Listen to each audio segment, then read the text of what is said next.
Ola de novo, estamos xa de volta en tempo de entrevista nun preguntoiro no que xe imos falar de ensino, de educación e ímolo facer na compañía de Fernando Lacaz, ele o responsable da Federación de AMPAs de Compostela e vicepresidente de AMPAs Galegas, unha entidade que se presentaba hai pouco máis dun mes e que queremos coñecer un pouco máis polo miúdo. Fernando, boa noite. Hola, boa noite.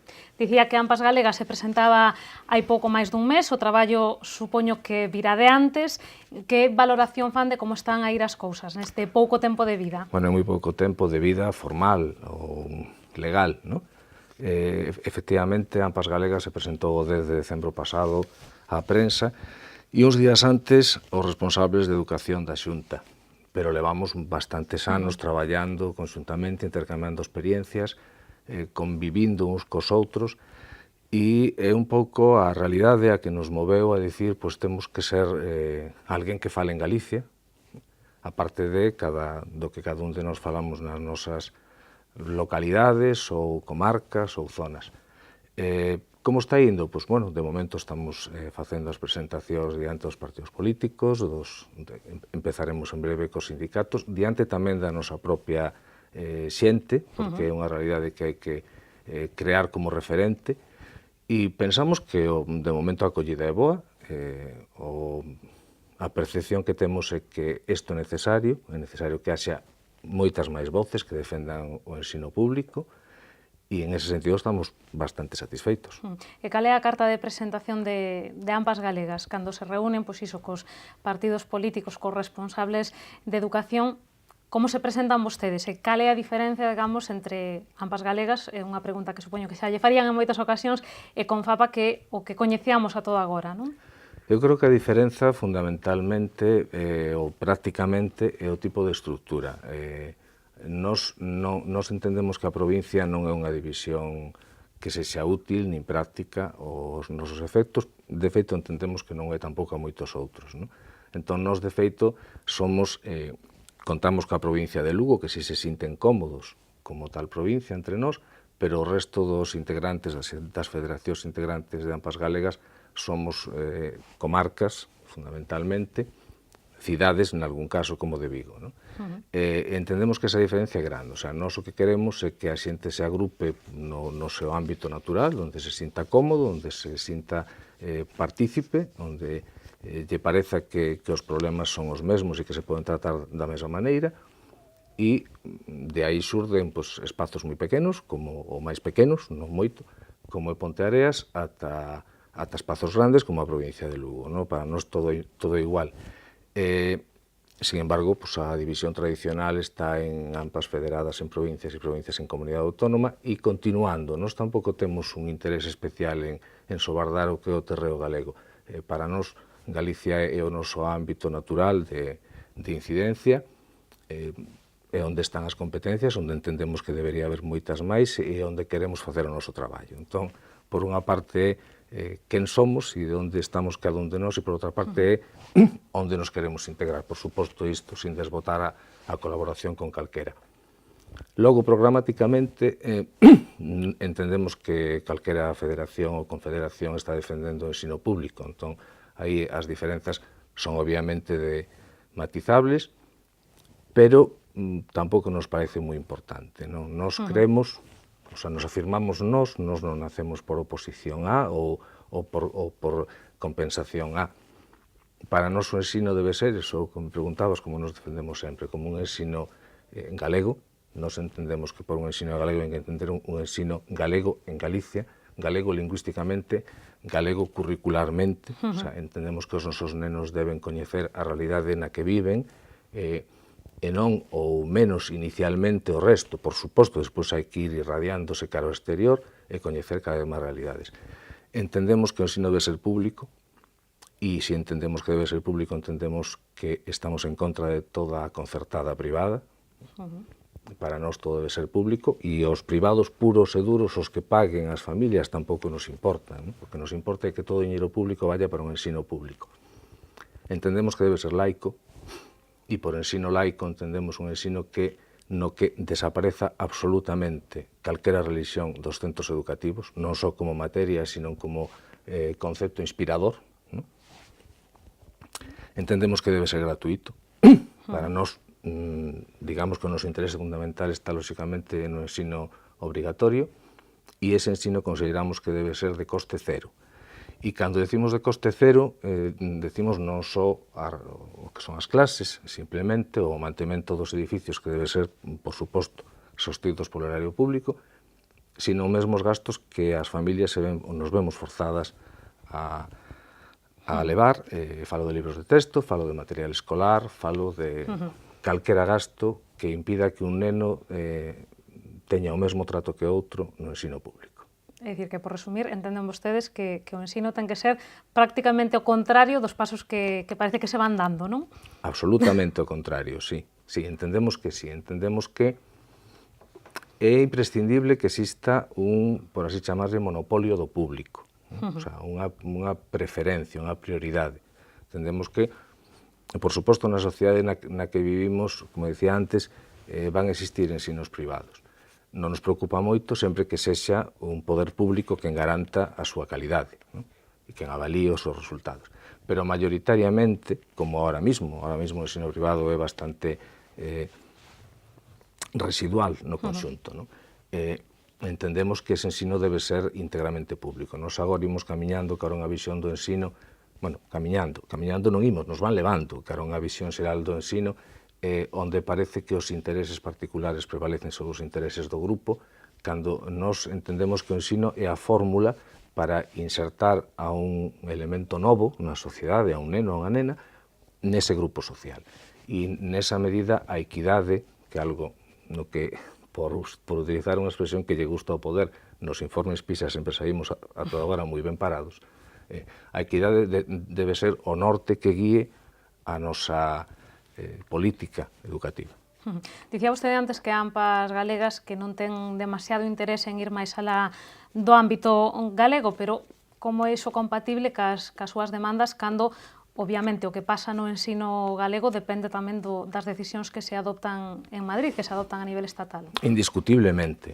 E nesa medida o que quero dicir é que nós o que non queremos é a uniformidade de todas as comunidades autónomas nunha instancia única, ¿no?, que centralice o que goberne. Eso non quere decir que non contemplemos como unha realidade que hai competencias que están no Estado e que, en consecuencia, temos que formar parte dunha resposta a esas competencias ou a forma que teñen de exercelas, ¿no? Pero que non podemos seguir este proceso que está seguindo o actual goberno da Xunta de mimetizar sistemáticamente, moi por encima das súas posibilidades competenciais, todo o que está facendo Madrid, ¿no? Ese discurso de Madrid tose e o saco pano non é válido, porque non é unha cuestión de validez por unha visión política da organización do Estado, é invalidez porque a educación ten que ser educación en cercanía e ten que ser educación de onde estás para poder entender o resto do mundo, ¿no? Ningún de nós entende o mundo se non entende Galicia, porque somos a nosa forma de ser, somos a nosa cultura e a partir de aí podemos estendernos e ampliarnos. Por iso digo que a nós nos interesa Galicia porque é a nosa realidade. Se estivésemos noutra parte, interesaríanos esa outra parte. Entón, como AMPAs galegas, por exemplo, un dos seus obxectivos a máis curto prazo é loitar contra a LOMCE. Como se loita contra esta lei dende unha perspectiva máis daqui, máis galega? A ver, nós loitamos contra a LOMCE, en primeiro lugar, dende o punto de vista de, como primeiro, digamos, ataque, que é aquilo da LOMCE que máis nos afecta a nós especificamente, ¿no? Entonces, pois, as disposicións, a menor posibilidade de establecemento de currículos na comunidade autónoma, o lugar onde deixan a nosa lingua e todo o resto das linguas autonómicas, por suposto, cooficiais, a visión uniformizadora que pretende a LOMCE dar para determinadas materias, donde estamos falando sempre de historia de España, que está ben, pero a historia de España hai que entendela dende a historia galega, non dende unha hipotética creación aparte. Todo iso se pode pelear, é a nosa primeira visión, e podemos decir que é o noso enfoque. Logo, entendemos que iso está imbricado nunha pelea moitísimo máis grande. Entón, nós normalmente estamos relacionados coas plataformas educativas que queren estar con nós, estamos participando activamente con todas as convocatorias, se realicen dende onde se realicen. A nosa visión é competencial, o sea, non se trata de decir nin que sí nin que non a algo por vir de Madrid, sino estudar exactamente que se pretende. E nesa medida entendemos que hai movimentos que se realizan en todo o Estado, mesmo houve algún en toda Europa, e entendemos que hai movimentos que se poden facer aquí en Galicia ou puntualmente mesmo en zonas concretas. Entonces, creemos que todas as loitas suman para chegar ao mesmo sitio. E que hai de ideoloxía política detrás de todo iso, porque sabe vostede que cando se expresa en certos termos, pois hai certos estigmas, non? Que quizás se lle atribúe ese... Sí, e é algo co que é moi difícil pelexar. As AMPAs somos a reunión de xente que temos en común ter fillos. Evidentemente, eso é algo absolutamente desideoloxizado. A xente de esquerdas ten fillos, a xente de dereitas ten fillos e a xente de centro ten fillos. E nós non é que admitamos, porque eso sería tanto como dicir que temos a posibilidade de non facelo. Non, é que nos formamos entre nós e en pé de absoluta igualdade con todo o mundo que quere estar.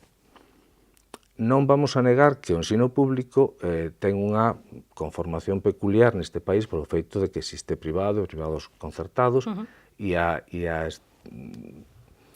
extracción posiblemente ideolóxica, porque non é económica, non é cultural, non é social, pero sí ideolóxica, avanza un pouco cara que nós realmente non temos xente temos xente bastante peleona, por así decirlo, ¿no? O sea, xente que quere mellorar o ensino público, pero dentro diso hai xente con adscripcións políticas moi diferenciadas. Entón, nós desde logo rexeitamos totalmente a nosa adscripción partidista. Ideolóxicamente, pois seguramente non sexamos de dereitas, pero tampouco é algo que que planteemos como unha discusión, ¿no? O sea, nos chegamos aquí, temos unha idea común que é un ensino público de calidade serio, con futuro, que se consolide como está sendo ahora mismo, que é un gran ensino público, que non se perda, e todos os que queiran estar aí van a estar con nós e non llemos a preguntar a que partido, a quen votan, onde pertencen. Dicíamos que a loita contra a LOMCE é un dos obxectivos prioritarios, non? De AMPAs galegas, pero teñen outros establecidos a curto prazo, que sería o máis importante. Bueno, nas loitas a curto prazo, evidentemente, o que pasa é que neste momento é moi complicado. Nos decimos sempre nas nosas reunións que a LOMCE veo a estorbar. A parte de estorbar o ensino, veo a estorbar o traballo, o cotián que se está facendo, non?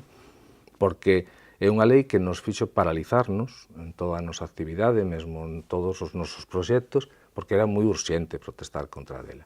Entón, agora mesmo, nos costa moito traballo manter abertas, por así decirlo, as dúas liñas de ataque, non? Manter a pelexa contra unha lei que temos moi claro que hai que facela desaparecer o máis breve posible, o máis rápido posible, e manter uns intereses que miran máis aló. Entón, para nós, como liñas xenéricas, digamos, o máis importante está crear ou manter ou incrementar o concepto de comunidade educativa, non? Pensamos que as familias temos moito que dicir en educación e que as familias debemos decilo a par co profesorado, que é unha das nosas grandes carencias, ou eivas. Pensamos que eso debe ser o que, pois, un pouco o norte, no? do que estamos facendo. E así é. Logo, evidentemente, a xente quere escoitar cuestións prácticas, no? E nós tamén queremos traballar en cuestións prácticas. Nós pensamos que, abondando no que o concepto de ensino gratuito, que debe ser gratuito, temos por diante unha pelexa contra o que son os comedores escolares, evidentemente, que todos sabemos o que está pasando ahora mismo e o enfoque que lle está querendo dar a administración. Nós pensamos que os comedores escolares deben ser universais e gratuitos, o mesmo comedor en todas partes e para todos os nenos, e a coste cero, por suposto. En todo caso, non a un custo diferenciado como se está a facer agora, e de maneira, ademais, moi urxente, moi imperiosa, temos unha pelexa co pagamento dos libros de texto, non? Pensamos que aquí había un sistema que funcionaba con bastante corrección, que era o sistema de préstamo universal, que este goberno actualmente na Xunta de Galicia modificou por un sistema que lle chaman eles gratuidade solidaria, que consiste en tirar o diñeiro comprando libros innecesarios durante ano tras ano. Hai un informe da Defensora do Pobo, ou de la Defensora del Pueblo, que di claramente que o sistema correcto é o préstamo, informe moi recente, do mes de outubro, e nós abogamos sempre por iso. Entón entendemos que ahora mismo que as familias se van ver forzadas a facer un desembolso económico enorme a partir do curso que ven, cando a lei entra en vigor, e que claramente oímos todos outro día o ministro decir que había que cambiar todos os libros, entendemos que é o momento tamén de cambiar este sistema e dirixirnos de novo a un sistema de préstamo que garanta económicamente e mentalmente que o libro non é un ben patrimonial. Reuniónse xa vostedes co conselleiro de Educación, con Xesús Vázquez, formularíanlle todas estas demandas. Cal foi a resposta? Ven algunha opción a que se dé a marcha atrás en algunha destas decisións, por exemplo, con respecto aos libros de texto? A ver, nosa reunión que tivemos co conselleiro e con membros do seu departamento foi unha reunión de presentación. Unha reunión de estamos aquí, acabamos de aparecer, aínda que informalmente xa tivéramos algún contacto con eles, e desde logo a nivel particular algunhas federacións xa se relacionaran. Sin embargo, foi unha reunión en certa medida protocolaria, no sentido de, nos pensamos que cando un chega novo a un lugar ten que intentar presentarse aos veciños, non? E nesta ocasión, con máis razón aínda, porque a autoridade educativa, esteamos en acordo ou en desacordo, debe ser a primeira. Entón, foi unha reunión de máximos, un pouco que che contaba ao principio, de falar de laicidade, de gratuidade, etc. Dende ese punto nada esperábamos, tampouco podemos decir en consecuencia que houbera ou non unha mellor ou peor resposta. Sí podo dicir que atopamos unha Consellería de Educación moi ríxida na defensa dos seus planteamientos, moi convencida de que o diñeiro ten un papel en educación, que é algo que nós estamos en absoluto desacordo. Nos entendemos que hai tres problemas fundamentais, como toda a sociedade entende: a sanidade, a educación e os servizos sociais. Entendemos que a sanidade debe ser prioritaria porque é perentoria, porque un cando está enfermo e hai que solucionar o problema. E entendemos que os servizos sociais comparten tamén un pouco diso, non? Pero, sin embargo, entendemos que nunha consideración do gasto a medio e longo prazo, o que realmente debe importarlle unha administración é a educación. Entón, mentres se sigan facendo determinado tipo de gastos que todos podemos enumerar, consideramos que calquera excusa a estamos repartindo o diñeiro da mellor maneira posible non nos serve. E iso foi un pouco a entrevista, non? A idea de facemos o que podemos co que temos. Digo, non, temos que ter un norte do que queremos facer e podemos discrepar ou non, e en ese norte temos que poñer todo o posible, todo o investimento posible, non? E tamén hai que explicarle a xente pois que o mellor é máis necesario poñer diñeiro en educación que en facer unha estación do AVE, poño un exemplo, non? Que pode ser calquera outra cousa. Porque realmente a educación é o que nos vai permitir que os nosos fillos, os nosos netos e aqueles que nin siquiera veremos teñan un futuro mellor que o noso. Quedan xa moi poucos minutos de conversa, pero non quería deixar pasar a ocasión de falar con vostede da situación concreta de Compostela, dos centros de Compostela, porque vivimos un comezo de curso un tanto axitado, bastantes queixas en relación, por exemplo, ao tema de comedor, do servizo de comedor.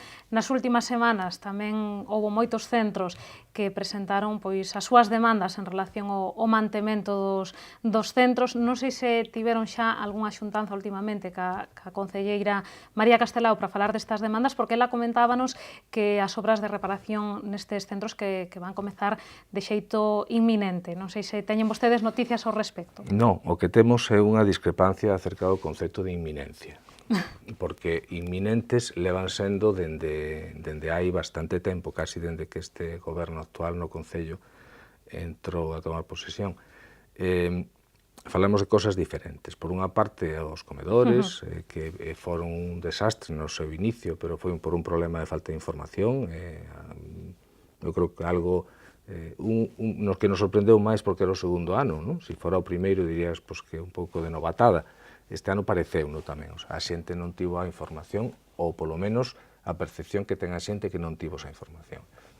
E durante a primeira quincena, 3 semanas, dende que empezou o curso ata fines de setembro, houbo unha certa sensación de provisionalidade. Sin embargo, tamén hai que dicir que os comedores están funcionando hoxe en día con naturalidade, con normalidade e sin maiores problemas. E que, ademais, todo o mundo, que para nós eso era o fundamental, entende xa que isto é un labor do Concello, polo menos ata o momento en que a Xunta se faga cargo, como debería ser, de xeito directo.